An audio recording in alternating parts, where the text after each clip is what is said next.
यही वो लम्हा था जब एक साधारण सी लड़की पूरे ईरान के लिए मिसाल बन गई थी। निका शाकारामी ने सितंबर 2022 को ईरान में वुमेन लाइफ फ्रीडम आंदोलन के दौरान हिजाब को जला दिया था, लेकिन 9 दिनों बाद उनकी मां को उनकी लाश मिली। उस समय ईरान की सरकार ने कहा था कि निका ने आत्महत्या की है, लेकिन BBC आई को पड़ताल के दौरान मिले कुछ दस्तावेज अलग ही कहानियां बयां करते हैं।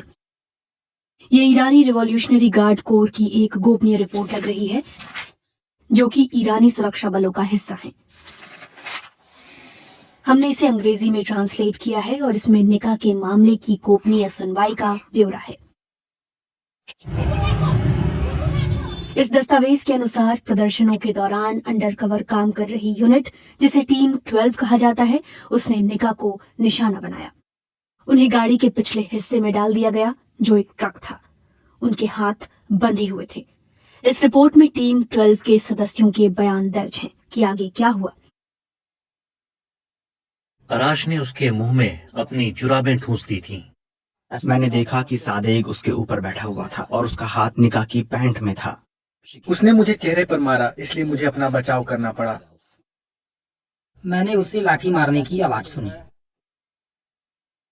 क्या उसकी सांसें चल रही हैं? मुझे लगता है कि बहरूज ने इसका जवाब दिया था और कहा था कि वो मर चुकी है।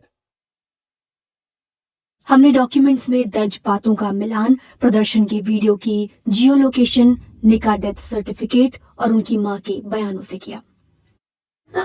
उसके चेहरे और गाल की हड्डियां टूटी हुई थी, उसके दांत टूटे हुए थे, उसके सिर के पिछले हिस्से में भी इतनी जोर की चोट लगी थी कि वो धंस सा गया था। उसी से मौत हुई थी, सिर पर चोट लगने की वजह से।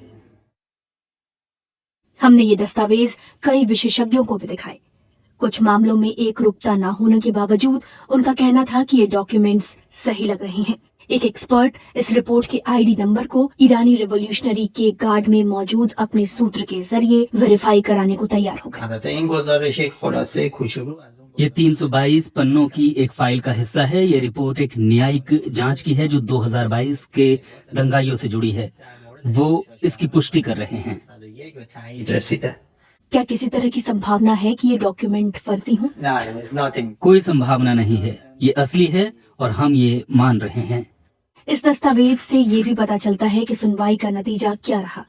इसमें माना गया है कि गाड़ी के पिछले हिस्से में निका का यौन उत्पीड़न हुआ और टीम 12 की मारपीट की वजह से निका की मौत हुई। उनकी मौत के लिए टीम 12 के किसी सदस्य को कोई सजा नहीं मिली है। हमने ये सारे आरोप ईरान के रिवॉल्यूशनरी गार्ड और वहां की सरकार को भेजे। उन्होंने इन आरोपों पर अब तक कोई प्रतिक्रिया नहीं दी है।